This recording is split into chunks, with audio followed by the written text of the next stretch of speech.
అందరికీ నచ్చేలా బ్రతకాలి అంటే వచ్చే జన్మలో మొబైల్ ఫోనే పుట్టాలి. ప్రతి ఒక్కళ్ళని సాటిస్ఫై చేయాలంటే మన వల్ల కాదు. అసలు అందరినీ ఎందుకు మనం సాటిస్ఫై చేయాలి? ఫస్ట్ నిన్ను నువ్వు సాటిస్ఫై చేసుకో. నీకున్నది ఒక్కటే జీవితం, దాన్ని సరిగా వినియోగించుకో. నువ్వేం చేయాలనుకుంటున్నావు, ఏం అవ్వాలనుకుంటున్నావు, ప్లాన్ ఇట్.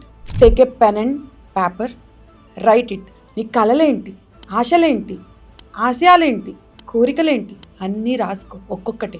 తర్వాత వాటిని ఎలా సాధించాలి అని నీ ప్లాన్స్ని ఎగ్జిక్యూట్ చేయి. ఒక్కొక్క కళ నెరవేరుతూ ఉంటే ఆ కిక్కే వేరు. నా కళలు నెరవేరలేదు అని బాధపడుతూ కూర్చుంటావా? ఆ కళలని సాధించడానికి నీ ప్రయత్నం నువ్వు చేస్తావు. ఏ దారి ఎంచుకున్నావు? నేనైతే నా కళలు నెరవేర్చుకుని ఒక హీరోగా నిలబడదాం అనుకున్నాను. ఎస్, నా లైఫ్లో నేనే హీరోయిన్. మరి మీరు? Please comment.